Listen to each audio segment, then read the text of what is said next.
그리고 우리 청소년부 오늘 수련회를 떠나는데 하나님의 놀라운 은혜가 함께하길 위해 기도해 주시고, 그리고 저는 우리 청소년부 친구들이 믿음 안에서 신앙 안에서 저는 잘 자라고 있다고 그렇게 믿습니다. 할렐루야.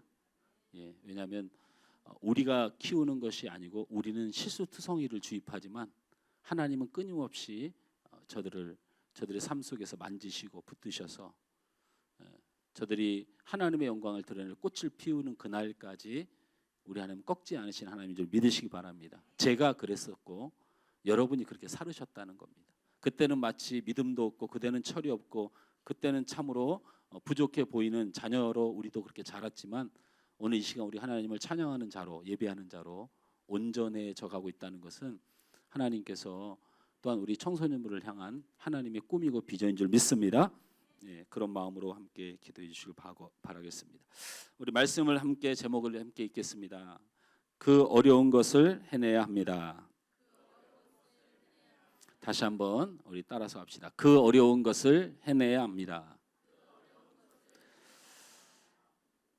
오늘 로마서 10장 1절에서 4절 말씀에 1절에 보면 이런 말씀이 기록되어 있습니다. 형제들아, 내 마음에 원하는 바와 하나님께 구하는 바는 이스라엘을 위함이니 곧 그들로 구원을 받게 함이라 라고 말씀하고 있습니다. 바울은 본인 마음에 진심으로 원하는 것, 또 내가 하나님 앞에 간절히 기도하는 것, 이것은 이스라엘을 위하는 것이고 그 이스라엘을 구원받게 하길 원한다라는 그 간절한 소망을 오늘 비추고 있습니다. 그런데 바울이 이스라엘이 구원을 받길 원한다는데 이 말이 왠지 좀 불완전한 요소를 가지고 있다는 거죠. 이스라엘 백성들이 구원을 받길 원하는 것이 바울의 진심이고 하나님 앞에 그렇게 기도하고 있다. 이 말은 다르게 좀 풀어서 보면 좀 무리가 될 수도 있지만 사실은 이 말이 어색한 거죠. 그냥 구원을 받았으면 구원을 받은 거지, 구원을 받길 원하고 있다. 그리고 당신들이 구원받기를 위해서 기도하고 있다. 이게 이상하다는 거죠. 그렇다면 사실은 뭐라고 말하고 있는 거예요? 당신들은 구원받지 못했다. 아니, 구원받은 사람을 위해서 뭔 구원받기 위해서 간절히 기도하고 당신이 구원받기를 위하여 간절히 바라는 마음이 있다는 걸 뭐하러 성경에 쓰겠어요? 그러니 이 말이 이스라엘을 위한다고 말하는 바울의 말 속에 구원받기를 원한다는 말의 근거를 살펴보면 어쩌면 구원받지 못할 수도 있다는 염려가 느껴진다라는 말이에요. 구원받을 수 없다고 말한 게 아니고 구원받지 못할까 염려가 돼서 자신이 하나님 앞에 기도하고 있다, 이렇게 표현하고 있습니다. 자, 이 사건과 관련돼서 하나님의 구원의 역사에 대해서 이런 오류를 하는 사람들이 계속 있으면 안 됩니다. 구원은 누구에게 속하는 것이에요? 아니, 대답해 보세요. 구원은 누구에게 속하는 것이에요? 하나님께 속하는 것이에요. 왜 하나님께 속한 것이냐? 저랑 성경을 하나 찾아봅니다. 구약 성경입니다. 에스겔서, 좀 길게 읽어야 되기 때문에 찾으시면 좋겠습니다. 에스겔서 16장 46절에서 52절까지를 저와 함께 읽을 것입니다. 왜 구원이 하나님께 속한 것인가? 이게 무슨 말인가? 한번 봅니다. 에스겔서 16장 46절에서 52절. 다 찾으셨습니까? 다 찾으셨어요? 예. 에스겔서를 신약에서 찾고 있는 분 제가 발견했어요. 예. 쉽지 않은 일입니다. 이거 쉽지 않은 일이에요. 굉장히 어려운 걸 해내고 있는 거예요. 그 어려운 것을 해내야 합니다. 예. 에스겔서를 찾는 일이 어려운 겁니다. 자, 에스겔서 16장 46절에서 52절을 읽습니다. 함께 읽습니다. 시작. 내 형은 그 딸들과 함께 내 왼쪽에 거주하는 사마리아요, 내 아우는 그 딸들과 함께 내 오른쪽에 거주하는 소돔이라. 내가 그들의 행위대로만 행하지 아니하며 그 가증한 대로만 행하지 아니하고 그것을 적게 여겨서 내 모든 행위가 그보다 더욱 부패하였도다. 주 여호와의 말씀이니라. 내가 나의 삶을 두고 맹세하노니 내 아우 소돔 곧 그와 그의 딸들은 너와 내 딸들의 행위 같이 행하지 아니하였느니라. 내 아우 소돔의 죄악은 이러하니 그와 그의 딸들에게 교만함과 음식물의 풍족함과 태평함이 있음이며 또 그가 가난하고 궁핍한 자를 도와주지 아니하며 거만하여 가증한 일을 내 앞에서 행하였음이라. 그러므로 내가 보고 곧 그들을 없이 하였느니라. 사마리아는 뇌 죄의 절반도 범하지 아니하였으니라. 내가 그들보다 가증한 일을 심히 행하였으므로 내 모든 가증한 대로 내 형과 아우를 의롭게 하였느니라. 내가 내 형과 아우를 유리하게 판단하였은즉 너도 내 수치를 담당할지니라. 내가 그들보다 더욱 가증한 죄를 범함으로 그들이 너보다 의롭게 되었나니 내가 내 형과 아우를 의롭게 하였은즉 너는 놀라며 내 수치를 담당할지니라. 저를 보세요. 이 말씀이 얼마나 충격적인 말씀인가.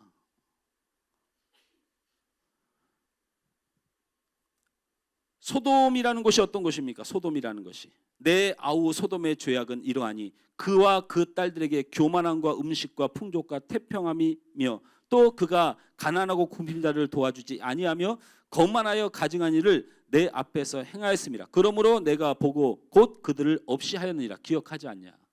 내가 소돔을 멸망한 이유가 있는데 교만이 뭡니까? 자신이 최고인 줄 아는 사람. 거만은 무엇입니까? 자신이 최고인 줄 알고 다른 사람에게 그 행위를 보이는 사람. 이거 같은 말이지만 하나는 성향, 하나는 외향을 얘기하는 겁니다. 내향과 외향을 말하는 거죠. 교만은 자신이 최고인 줄 아는 사람. 그리고 거만은 자신이 최고인 줄 아는 삶을 통하여 다른 사람을 업신여기고 우습게 만드는 사람. 자, 그 다음에 소돔의 가장 큰 죄는 뭐라고 얘기합니까? 잘 먹고 잘 살고 태평하여 그들의 삶이 하나님을 즐거워하기보다는 세상을 즐거워하니 하나님께서 그 소돔과 고모라를 멸망시켰다.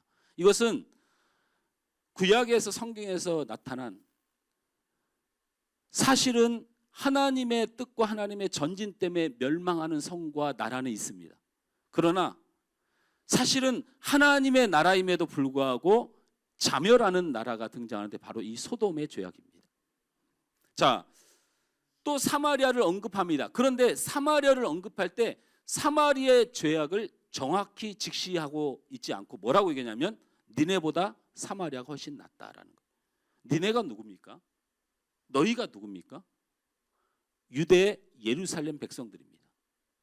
하나님의 거룩한 성소가 있고 하나님 앞에 예배하는 유대의 백성들이 사마리아의 죄는 너희들의 죄, 유대 백성의 죄보다 절반도 되지 않는다 말하면 이거는 충격적인 일입니다. 왜 그렇습니까?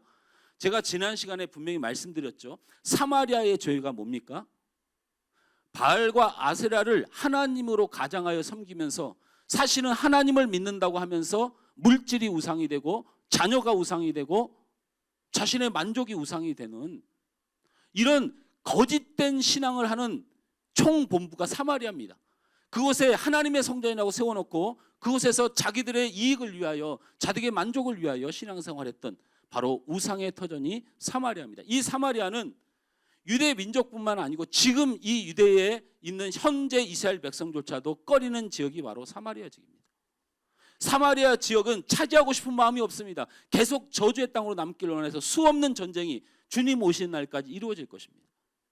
그런데 이 사마리아 땅이 그래도 예수 믿고 그래도 유대 사람이고 그래도 하나님 앞에 예배하는 하나님의 백성인데 그 사마리아의 죄가 하나님을 믿고 예배한다는 너희들 유대 백성들보다 절반의 죄밖에 안 된다라고 말하고 있는 것입니다. 참 억울한 일이죠. 소돔의 죄가 무엇입니까? 인생의 목적이 하나님의 영광에 있지 않고 쾌락이 있는 도시입니다. 사마리아의 죄가 무엇입니까? 물질과 권세와 자기 자신이 하나님보다 우선되어 우상의 도시로 전락된 곳입니다. 이들은 하나님의 철저한 심판을 받은 곳입니다. 그래도 하나님을 믿는 사람, 유대 백성, 예루살렘 성소에 있는 사람들 향하여 하나님 말씀하시기를 너희들이 짓는 죄보다 저들의 죄가 훨씬 더 가볍다. 그래서 저들이 심판을 받아야 되는데 나는 저들을 구원하기로 작정했다. 이스라엘 너희 유대 백성들의 너희의 그 흉악한 죄 때문에 저들이 의로워졌으니 내가 그 의를 이루리라. 이게 오늘 말씀이에요. 그래서 우리가 구원받은 것입니다. 이 하나님의 선언이 이루어진 거예요.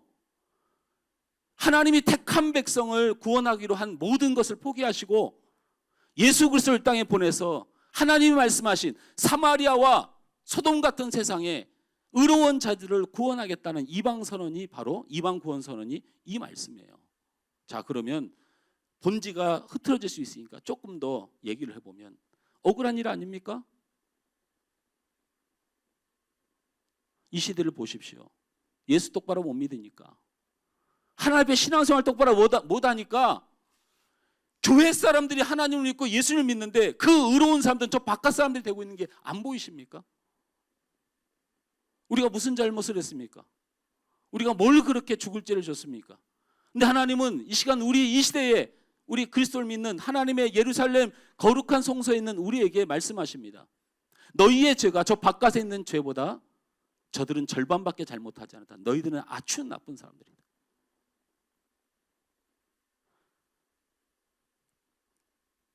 하나님이 택했으니까 됐다고요? 그걸 여러분이 어떻게 장담하십니까? 하나님이 택하면 구원받습니다. 그것은 하나님의 사역입니다. 하나님의 사역입니다.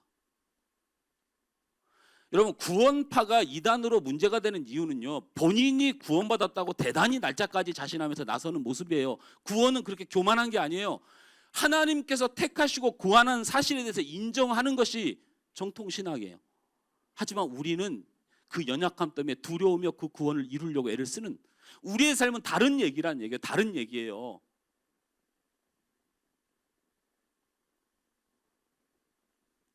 어쨌든 참 억울한 일입니다.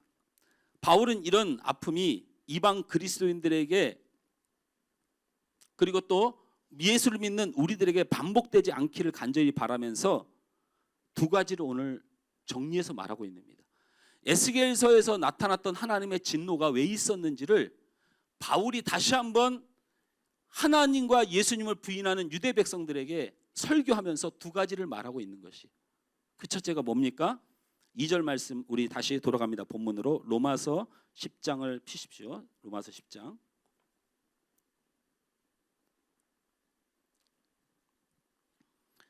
로마서 10장 2절을 우리 한 목소리 읽습니다. 시작. 내가 증언하노니 그들이 하나님께 열심은 있으나 올바른 지식을 따르는 것이 아니니라. 유대의 하나님을 믿는 사람들이 하나님 앞에 버림받고 심판받고 사마리아보다 더 악하고 그 다음에 소돔보다 더 악하다고 심판을 받았던 에스겔 시대의 하나님의 심판이 다시 재현될까 봐 바울이 그것을 정리해서 딱 두 가지로 말하는 거예요. 그러니까 이거 귀에다 심고 들으시고, 여기서 한 단계 전진하는 믿음이 있는데 그것은 나중에 우리가 붙들 것인데 일단 이걸 마음에 새기는 게 굉장히 중요해요. 그래서 첫째는 하나님께 열심은 있으나 올바른 지식을 따르는 것이 아니라는 말을 이해해야 됩니다. 이 말이 무슨 말이냐? 나는 이 말씀과 관계없는 사람인가를 제가 말씀드리려고 하는 거예요. 하나님께 열심은 있으나 올바른 지식을 따르는 것이 아니란 말은, 자, 제가 여러분에게 묻습니다. 여러분 하나님께 열심히 일어날 때는 언제입니까? 라는 질문입니다. 여러분이 하나님 앞에 열심히 되어질 때는 언제냐는 거죠.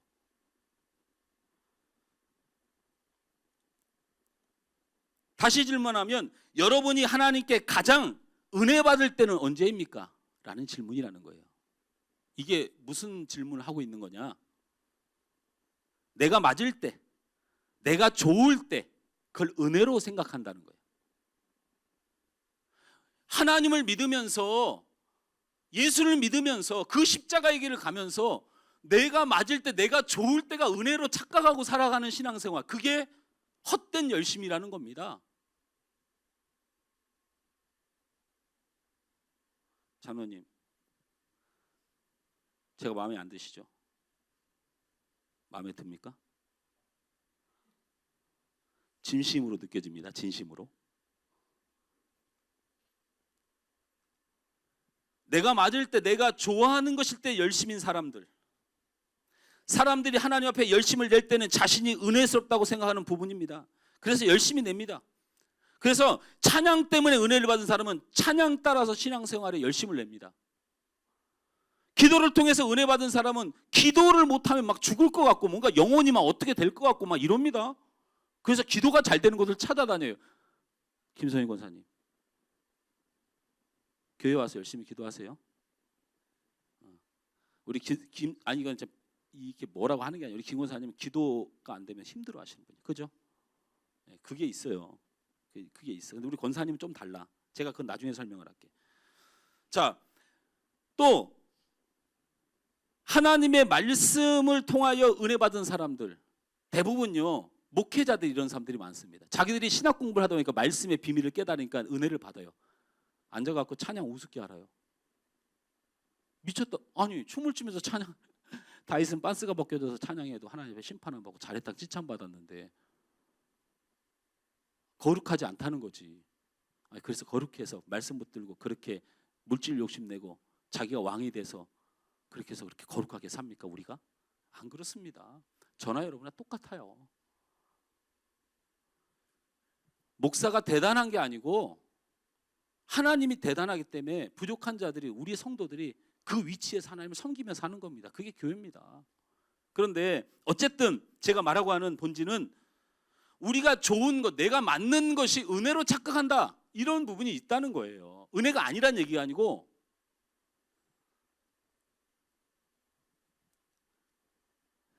그 은혜의 경험들은 하나님께서 주시는 은혜의 지극히 일부분뿐인 것입니다. 아주 작은 것으로 여러분을 부르신 거예요. 찬양의 은혜로 여러분을 부르시고 기도의 은혜로 부르시고 말씀의 은혜로 부르셔서 은혜에 조금 하나님이 보여주셔서 부르셨어요. 그 적은 거 하나 경험하고 마치 자신이 경험한 것이 하나님의 은혜의 모든 것이 그냥 강조하여 자기만의 신앙생활을 합니다. 그래서 다른 것을 배제해요. 그리고 이거는 정말 아이러니가 아닐 수가 없어요. 예배가 중요하지 않은 사람은 자신이 중요한 사람이 되고요, 기도하지 않고 말씀만 보는 사람은 길은 아는데 길을 걸을 힘이 없게 되는 겁니다.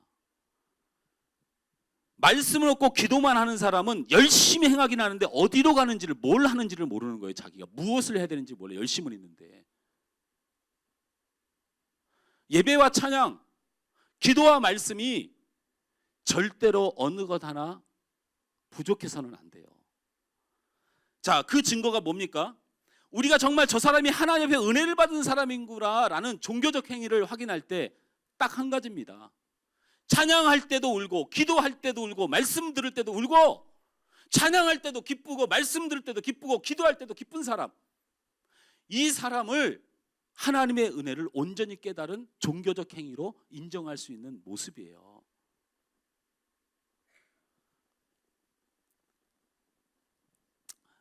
바울은 이스라엘 백성들이 하나님께 열심을 낼 때에 하나님의 모든 것이 아닌 자신들의 즐거움과 열심 따라 잘못 신앙생활을 하고 있다고 말하는 것입니다. 그 말을 에스겔서에 하나님께서 화가 난 이유로 설명한 거예요. 이런 편협적인 신앙은 교회의 진리를 막습니다. 교회에 진리가 있어요. 진리가. 하나님의 말씀은 하나님의 뜻이 드러나니 하나님의 말씀이 창고를 해줘야 되는데 이걸 은혜로 못 느끼는 사람은 이 말씀의 전진을 자신도 안 가고 막기도 하고 나중에 이런 것들이 불편합니다. 기도를 못하는 사람은 기도가 생명줄이고 호흡줄이고 하나님이 역사하시는 하나님의 소통 창구임에도 불구하고 이게 불편해. 자기가 안 되니까, 안 즐거우니까, 안 기쁘니까. 찬양이 안 기쁜 사람은, 찬양이 경박하다고 생각하는 사람은 그냥 말씀 기도할 때는 굉장히 은혜 사는 것 같은데 찬양할 때는 하고 있습니다. 교회의 진리를 막고 성령의 역사를 막아요. 그리고 자기가 원하는 것만 하는 사람, 교회에 와서 자기가 원하는 것만 가져가는 사람을 뭐라고 해요? 강도라고 합니다. 예수님께서 그런 성전을 향해서 뭐라고 했어요? 강도의 구렬, 강도의 소굴을 니네들이 만들고 있어. 무슨 소리 하는 거야? 하나님 앞에 드리러 왔다면서 니네들 필요한 것만 가져가려고 하니 니네 다 강도야. 예수님이 이렇게 말씀하신 거예요. 여러분의 찬양의 은사가 있으면 하나님 앞에 드리러 온 거예요. 말씀을 순종하여 행해서 하나님 앞에 그 말씀이 이루어짐을 드리기 위해서 여러분이 있는 겁니다. 기도를 통하여 내 뜻이 이루어지기보다 하나님의 뜻이 이루어지기가 여러분 있는 거예요.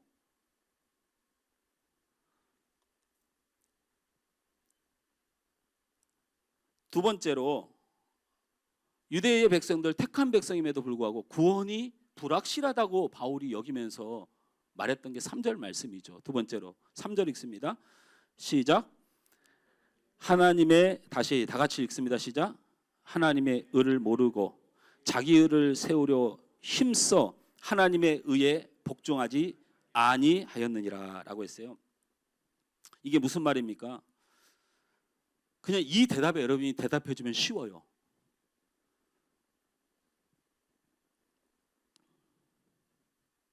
우리 전사님 찬양인도를 굉장히 잘하잖아요. 예? 우리 준혁이하고 뭐 우리 저기 누구야 은석이 이렇게 대화하는 거 보니까 우리 전사님이 찬양인도 자 누구하고 목소리가 똑같다고 했더라? 누구하고 똑같다 그랬어요? 예? 누구? 제이어스의 누구? 그 남자 싱어? 전사님이 그렇게 잘해요?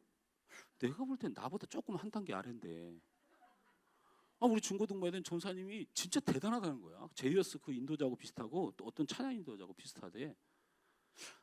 내가 생각해 내가 훨씬 더 은혜스러운데 우리 형 집사한테 물어볼까요? 형 집사님, 목사님 찬양 인도하는 게 은혜스러워요? 전사님 인도하는 게 은혜스러워요? 거 봐요. 우리 형제면은 제가 백날 천날 수십 날 물어보세요. 근데 우리 형 집사님 머릿속에 뇌를 두 가지를 가지고 있어요. 하나는 잘하는 것과 은혜스러운 건 다른 것이다. 그렇게 생각하는 거잖아. 목사님한테 모든 곡이 넘어가면 다 목사님식으로 해석된다. 그 얘기를 하는 거지. 근데 어쨌든 봅시다. 전사님이 찬양 인도를 하고 우리 교회가 작지만 그래도 많은 사람들이 참 은혜를 받고 하나님 앞에 너무 귀한 분으로 쓰임 받는데 그게 전사님 공로입니까? 하나님 공로입니까? 진짜 그렇게 생각합니까? 그러면 문제가 없어요. 이런 말을 들을 필요가 없어요. 자기의 의를 위하여 하나님의 의를 거절하고 하나님의 의로 살으라고 하니 그것을 거절하며 복종하지 아니하더라. 이게 예수 믿는 사람, 하나님의 사람들이 심판받을 내용인데 이게 무슨 말이냐면 여러분이 잘 사는 게 누구의 공로입니까? 진짜 그렇습니까? 정말 묻고 싶습니다. 여러분이 건강한 것이 누구의 공로입니까? 여러분 감사하게 생각하셔야 돼요. 건강한 걸. MRI 찍으러 통 안에 들어가 본 적 있는 사람 손 들어보세요.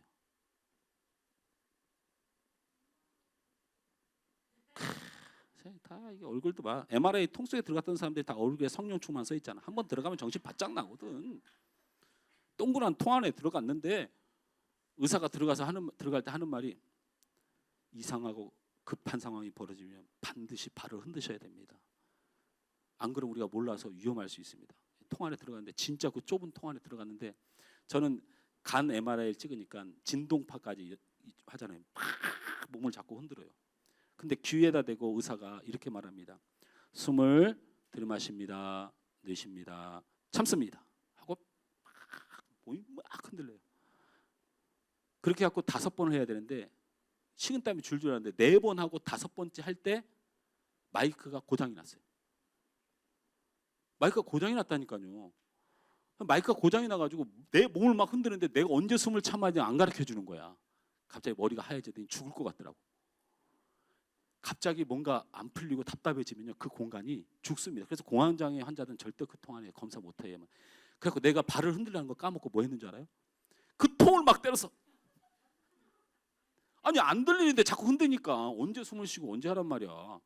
막 들더니 의사들이 달려왔고 왜 그러냐고 그 말도 잘 안 들려요. 귀에다가 뭐 꽂고 있잖아요. 이렇게 스펀지 같은 거. 나를 끄집어내더니 도대체 왜 그러냐 발을 흔들라니까. 그랬더니 아, 까먹었다고. 그래서 왜 그러냐 그러세요. 이거 고장 났어요. 안 들려요. 안 들린다는 거야. 근데 그분이 테스트를 하면서 들리세요? 들리세요? 하는데 너무 잘 들려. 그러니까 내가 순간적으로 당황했던 거야. 네. 막 흔드니까 당황을 해서. 건강한 게 누구의 공로입니까? 이제 제가 너무 쉬운 말로 제가 설명드리는 거예요. 우리 집사님 차가 바뀌셨대요. 차가 정비하고 있어요? 은혜스러운 얘기를 하다 정비하고 있다니까 사고는 나오죠. 정비는 어쨌든 아무 일 없어서 다행입니다. 우리 집사님 차를 좋은 걸 사시고 타고 다니시는데 그게 누구의 공로입니까? 예, 감사합니다. 제가 어떤 목사님이 이 북쪽 지역에 아주 맛있는 식당이 있는데 우리 사모랑 나랑 식사 대접 한번 한다고 오라는 거예요. 왜냐하면 제가 여기 왔을 때 그분이 훨씬 더 큰 교회지만 저희 교회 오셨으니까 식사를 대접하면서 제가 후다닥 식사비를 냈어요. 난 주문하면 식사비 됩니다. 그러니까 사모님 화가 나셔가지고 아니 김 목사님 왜 자꾸 그래? 김 목사님 자꾸 이러니까 너무 우리가 부담되고 그러잖아. 그랬더니 아무 말도 안 했더니 화가 나가지고 다음 주 이 시간에 우리 동네로 와. 그래가지고 우리 사모님 나랑 진짜요 끌려갔어요. 그래가지고 간 식당이 산이와라는 식당이에요. 우리 이화수 집사님 거기에 직원들과 함께 예배 드리러 갔을 때 거기서 제가 식사했던 거 기억나시죠? 그 밥을 먹고 그 사모님이 거기서 수제 호두파이라는 걸 사왔어요. 딱 먹었는데 제가 그렇게 달지 않고 그렇게 풍성하고 그렇게 크고 그렇게 맛있는 호두파이를 제가 처음 먹어봐요. 우리 사모도 깜짝 놀라고 목사님들 다 깜짝 놀랐어요. 야 이거 너무 맛있다. 근데 가격이 얼마야?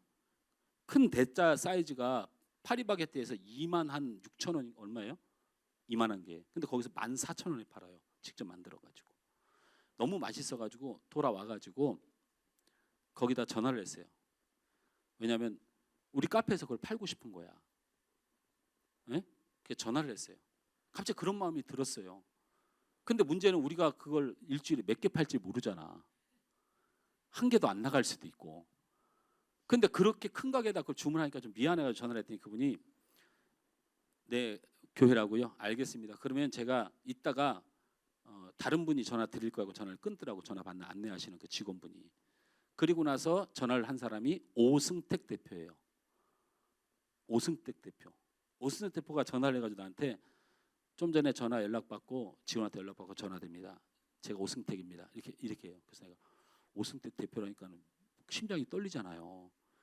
거기가 그냥 간단한 식당이 아니거든요. 그게 어마어마한 규모의 기업이에요. 그래서 우리 파이 때문에 말씀을 하셨다고요.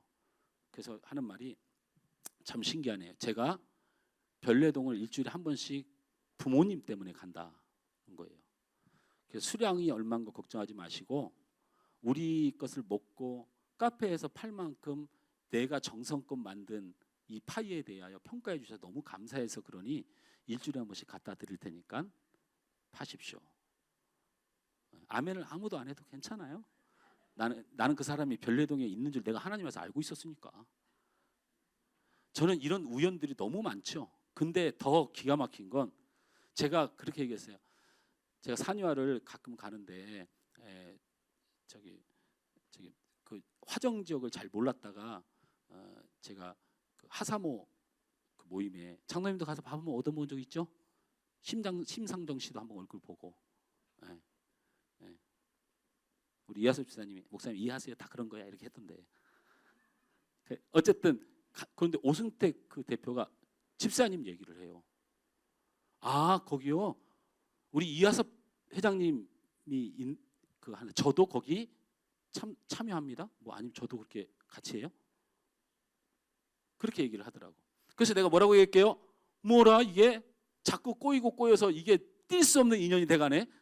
제가 그래서 그 이하섭 회장이 저희 교회 집사님입니다. 네, 이렇게 했더니 깜짝 놀래. 그러니 파이가 저에게 오겠어요, 안 오겠어요? 네? 오겠어요, 안 오겠어요? 이게 제가 인맥이 좋고 마음이 넓고 카페를 사랑하는 마음 때문에 생긴 일입니까? 하나님의 은혜입니까? 어떻게 이런 일이 연결되고 제가 뭐라고 무슨 그런 회사의 대표가 직접 전화를 하고, 저는 이게 하나님의 은혜라고 생각합니다. 오늘 말씀에 바울이 지적했던 두 번째 문제가 바로 그거예요. 자기의 의를 세우고 하나님의 의를 세우지 않는 인생. 결국 그들은 하나님의 의만 얘기하면 복종하지 않아요. 왜냐하면 자기 의가 드러나지 않는 것에 관심이 없으니까. 별로야. 교회 다니면서 자기의 의가 아닌 것에 관심이 없어요. 하나님의 의를 위해서 자기가 싫고 자기가 굴복하고 자기를 희생할 마음이 죽어도 없는 거지.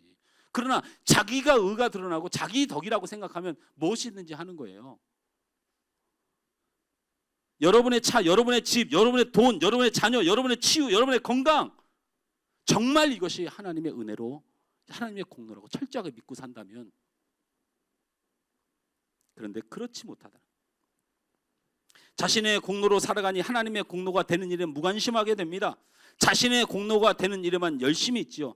자신은 묻히고 다른 이가 높여지거나 자신이 묻혀지고 하나님의 뜻이 드러나는 일에는 몹시 싫은 겁니다. 이게 이상하지 않습니까? 교회에서 신앙생활이. 저는 우리 하늘소망교회 비전이 있다고 느낀 게, 정말 죄송해요. 제가 싹군이라 그런지 몰라도 여러분 정말 죄송한데, 이번에 우리 유초등부 중고등부 찬조가 나왔는데, 찬조가 조금 나왔어야 되는데 너무 많이 나왔어요. 찬조가 얼마 나왔게요? 우리 성도 이 규모에 찬조가 얼마 나온지 아세요? 오늘까지 합치면 한 300만 원 될까? 아니 근데 제가 오버를 좀 하는 스타일이잖아요. 200만 원 조금 넘었는데 한 230만 원까지 확인했어요. 어제. 그죠? 230만 원까지. 근데 오늘도 은혜를 주시면 300만 원이 될 것 같다. 이게 어떤 심령들이 모여서 그런 겁니까? 하나님의 영광이 드러나고 하나님이 뜻하신 일에 내 영광과 내 일은 아니지만 내가 하나님의 영광을 바라는 신앙이 없으면 이건 불가능한 일이에요. 불가능. 우리 교회가 찬조했다고 여기 대문짝만큼 올려서 자신의 영광을 드러내주는 교회입니까?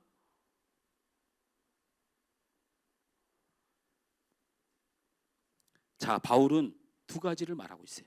첫째, 내가 맞는 것만, 내 방식, 내 성향, 내 만족일 때만 열심을 내는 신앙, 구원에서 멀어질 수 있다.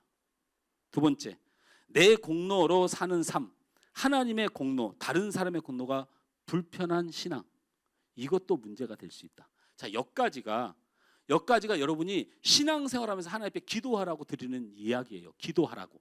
이건 기도하라고 드리는 내용이에요. 근데 이 본문에서 바울이 정말 말하고 싶은 게 있어서 포인트만 딱 짚고 마무리하면,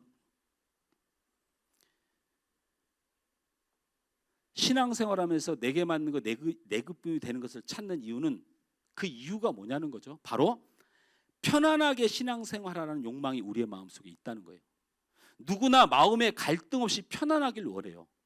그런데 하나님의 기쁨을 위해서 우리가 불편해지는 일이 많습니다. 희생해야 되고 고민해야 되고 번민해야 되고 때로는 참아야 돼요. 이것이 싫은 거예요. 그래서 내가 이렇게 했더니 참 마음이 편하고 좋더라면 그걸 선택하는 거예요. 장로님하고 나하고 갈등이 있으면 우리 장로님이 이런 얘기를 저한테 어제 하더라고요. 목사님하고 우리들은, 성도들은 죽을 때까지 한 배를 타야 되기 때문에 서로 불편한 마음이 생겨도 반드시 좋은 마음으로 돌이켜야 됩니다. 안 그러면 우리의 모든 공동체는 무너집니다. 그래서 얼마나 좋은 장로님, 제가 이렇게 칭찬했으니까 저 맛있는 거 꼭 사주셔야 돼요. 그런데 저는 못 그래요. 저는요, 불편하면 안 봅니다. 이걸 신앙생활이라고 목사가 하고 있어요. 불편하면 안 보는 게 신앙입니까?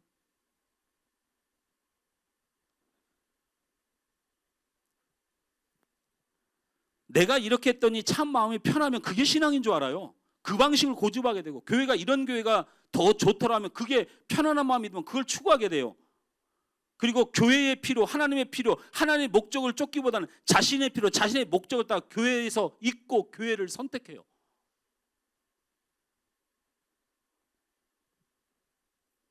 회개 좋아하는 사람 없습니다. 누가 회개를 그렇게 좋아한다고 그래요? 오래 기도하는 거 좋아하는 사람 없어요. 희생하는 거 좋아하는 사람 없어요. 참기 좋아하는 사람 없습니다. 무시당하는 사람 없습니다. 낮은 곳에서 박박 기길 원하는 사람 없어요. 맨날 교회 청소하기를 원하는 사람 없어요. 그러나 교회는, 신앙은, 하나님 앞에 살아가는 인생은 회개하고 기도하고 희생하고 오래 참고 왼밤을 맞으면 오른밤 되는 것이고 높아지기보다는 낮아지는 것이고 환난과 핍박이 올지라도 주님 붙들고, 그게 성도고 그게 교회고 그게 신앙이에요. 이 어려운 걸 어떻게 할 겁니까? 이 어려운 걸. 우린 전혀 그럴 마음이 없는데 그렇게 해야 신앙생활이라고 하는데 이 어려운 것을 어떻게 해야 될까? 어쩌시겠습니까? 바울이 여기서 뭐라고 얘기합니까? 4절 말씀을 읽습니다.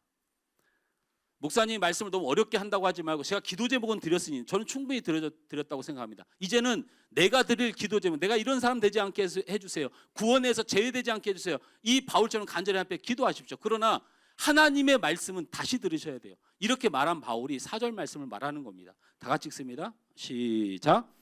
그리스도는 모든 믿는 자에게 의를 이루기 위하여 율법의 마침이 되었느니라. 이 말이 어렵지만 제가 우리 다음 세대 친구들한테, 여러분 성경이 어렵지만 대신에 집중해서 들으세요.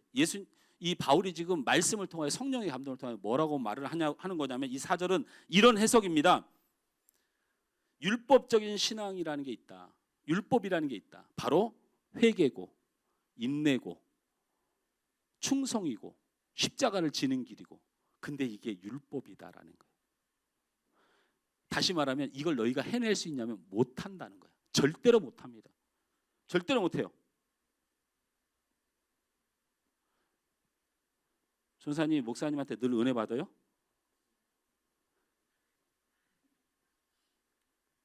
착해. 착한 것 같아. 착한 거하고 진짜하고는 달라. 근데 전사님이 좋은 사람이고 착하고 정말 신실한 사람이지만 절대로 영원토록 그렇게 있지 못해요. 목사가 시험 들게 하면 나중에 나갈 때, 사표 내고 나갈 때, 나는 목사님한테 도저히 전도사 생활 못하겠습니다. 나갈 거 뻔하다니까. 근데 물론 착해서 또 다른 핑계를 대겠지. 다른 곳에서 사역을, 목사님 교회는 든든해졌으니 다른 선교지를 향해 가야 되겠습니다. 이런 또 그림 같은 얘기를 하고 가겠지. 영원한 거 없어. 안 돼. 여러분 잘하고 싶죠? 성도 사랑하고 싶죠? 그리고 내가 충성 봉사하고 싶죠? 내 희생하고 싶죠? 알아요. 근데 그거 못한다고 바울이 말해요. 죽어도 안 된다. 죽어도 안 돼.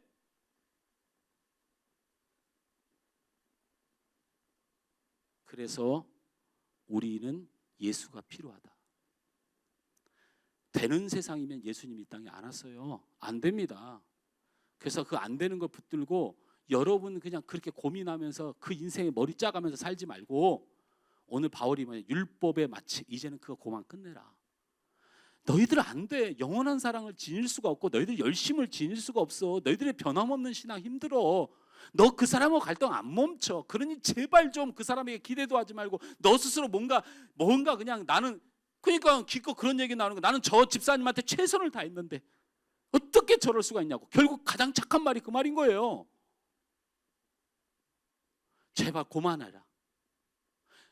너희가 구원을 받고 너희가 은혜를 받고 너희가 신앙생활 할 수 있는 힘을 얻을 수 있는 것을 너희에게 쌓는 율법의 마침이 예수 그리스도니라, 이 말이에요. 예수님께 달려있다. 예수님께 달려있다. 그런데 우리가 여기서 헤매잖아요. 예수님께 달려있는데 뭐가 달려있어요? 뭐가 달려있어요? 예수님께 달려있는데 어쩌란 말이에요? 뒤를 딱 넘겨봅니다. 10장 8절부터 이제 읽으면 눈에 확 들어온 단어가 이제 계속 보이기 시작합니다. 어떻게 예수님께 달렸는 것인가? 우리가 어떻게 신앙생활을 해야 되는가? 8절부터 제가 멈추라고 할 때까지 읽습니다. 시작. 말씀이 내게 가까워 내 입에 있으며 내 마음에 있다 하였으니 곧 우리가 전파하는 믿음의 말씀이니라. 내가 만일 내 입으로 예수를 주로 시인하며 또 하나님께서 그를 죽은 자 가운데서 살리신 것을 내 마음에 믿으면 구원을 얻으리라. 사람이 마음으로 믿어 의에 이르고 입으로 신하여 구원에 이르니라. 성경에 이르되 누구든지 그를 믿는 자는 부끄러움을 당하지 아니하리라 하니 유대인에게나 헬라인에나 차별이 없음이라. 한 분이신 주께서 모든 사람의 주가 되사 그를 부르는 모든 자에게 부여하시도다. 누구든지 주의 이름을 부른 자는 구원을 얻으리라. 자, 방법이 있어요. 한 가지 방법이 있는데 예수만이 우리의 율법, 우리의 온전함, 이 불완전한 신앙생활을 해결할 수 있는 분인데 어떻게 해야 된다고요? 누구든지 주의 이름을 부르는 자는 구원을 얻으리라. 주의 이름을 불러야 된다는 거예요. 주의 이름을 부르면 됩니다. 이겨낼 수 있어요. 여러분 확변합니다. 주의 이름 불러보십시오. 주의 이름을 부르면 미운 사람이 사랑의 사람을 분명히 보입니다. 환난과 어려움과 그리고 낮아지고 고통받는 현장인데 그 신앙인데 그게 은혜로 감사로 기쁨으로 변하게 됩니다. 분명히 내가 희생했고 내가 십자가에 받고 내가 손해를 봤는데 내가 더 풍성해진 것을 느낄 수가 있습니다. 완전히 다른 세상, 바로 예수 그 한 길을 향하여 가서 예수께 부르짖고 부르는 거예요. 그런데 문제는 부른다는 말에 대한 이해가 없다는 거예요. 부른다는 말이 뭐합니까? 히브리어는 부른다는 말을 차하카라고 합니다. 차하카. 차하카라고 불러요. 이건 뭐 하냐면 울부짖다는 말이에요. 부르짖다고 울부짖다는 거예요. 너무 여러분 어떨 때 울부짖어요? 사람은 두 가지 때문에 울부짖죠. 너무 억울할 때 울어요. 그 다음에 너무 자기 마음에 위로가 될 때 울지요. 최소한 억울한 일이 생기고 여러분의 삶에 고통이 올 때 내가 예수의 이름을 불렀을 때 눈물이 나올 정도로 갖고 있는 마음, 입으로 시인하여 마음으로 믿는다. 네가 입으로 말하는 것이 마음에 있는 것이다. 이 8절부터 계속 말하는 것은 진정성을 말하는 건데 그 부른다는 진정성, 예수님을 부르는 자의 신앙이 어떠해야 되냐면 예수님이 나의 위로자가 되시고, 할렐루야, 예수님이 나의 모든 염려와 근심을 해결해 주실 나의 구주가 된다는 감격 속에서 주님을 불러야 된다는 거예요. 바알과 아세라를 부르듯이 자기의 욕심 때문에 부르는 게 아니고, 그걸 하나님으로 섬기는 게 아니고 예수님이 나에게 그렇게 소중한 분이 되는 것이 진심으로 느껴진 사람의 부름에 대하여 구원을 얻으리라 하셨어요. 할렐루야. 두 번째는 뭐예요? 히브리 헬라어에서는 이렇게 얘기를 합니다. 앞이 어려워요. 단어. 앞이 칼레오마이라는 단어로 써놨더라고요. 부르다는 단어. 여기 주의 이름을 부르는 자는 이 부르다는 말을 뭐라고 써놨냐면 앞이 칼레오마이라고 써놨어요. 이것은 왕 앞에 힘없는 백성이 되다라는 뜻이에요.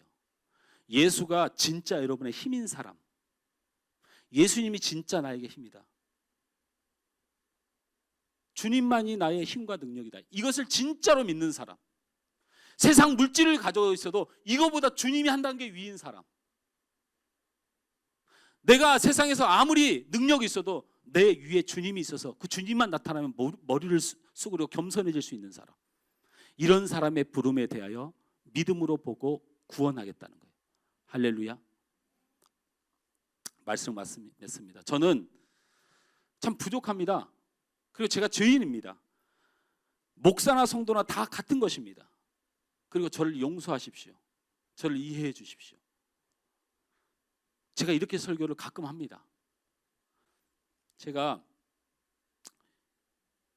사람의 이름을 밝히지 않지만 저희 교회 성도하고 무슨 얘기를 하다가 제가 이렇게 푸념을 한번 한 적이 있어요. 참 목회를 잘하는 선배도 있고 목회를 참 사람들이 잘하는데, 요즘 목사들이 목회를 참 잘하는데 저 사람을 보면 신학을 제대로 안 나와도 목회를 잘하고, 공부를 열심히 하고 팽팽 놀았던 사람인데 목회를 잘하고, 그리고 얼마나 권위적이고 사람이 위계로 사람을 막 누르고, 무슨 부격자를 막 발로 조인트를 까요. 저한테 맞아보셨어요?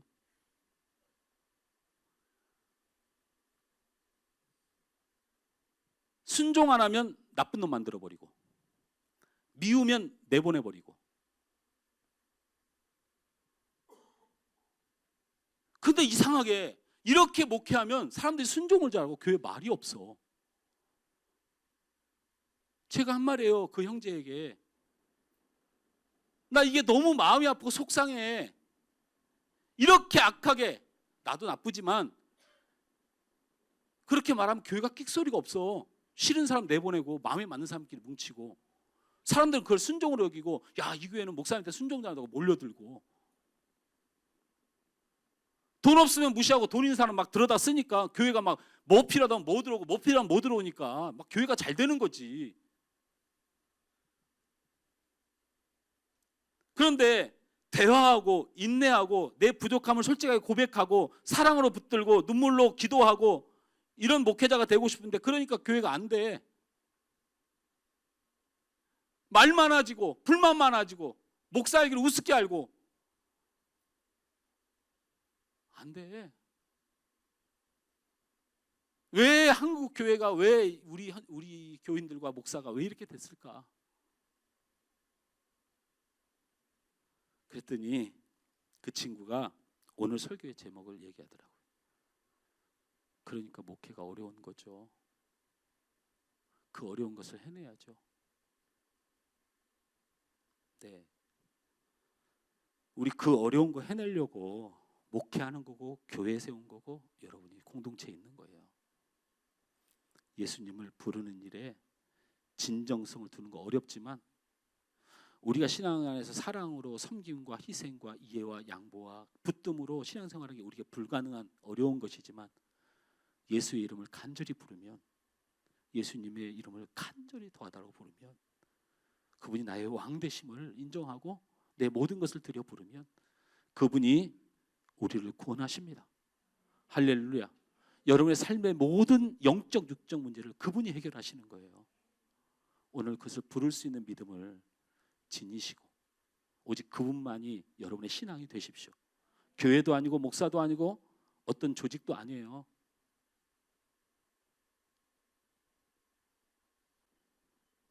교회는 죄인들과 부족한 사람, 연약한 사람들이 확인되어지고 그런 사람들이 모여서 예수만이 나의 구원자이고 내가 목사를 믿을 것도 아니고 내 공동체를 믿을 것도 아니고 내가 누구를 믿을 것도 아니고 오직 예수만 믿을 뿐인 것을 확인하고 주님 오시는 날까지 그거 붙들고 눈물을 흘리고 환난 나고 핍박당하면서도 주님의 이름 붙들고 그분을 하나님으로 믿으며 살아가는 거예요.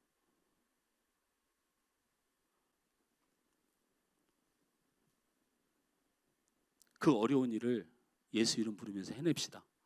할렐루야. 그 어려운 일을 꼭 예수 붙들고 해냅시다. 진짜 우리 세상 사람들이 잘못 세워진 많은 교회들이 우리 사랑하는 하늘소망교회 성도들이 오직 예수를 부르며 그 절절함 속에서 이루어가는 하나님의 기적을 그 복음의 능력을 세상 가운데 증거하는 그런 교회와 여러분이 되길 주님으로 축복합니다. 오늘 이 찬양 함께 하면서 기도했으면 좋겠습니다.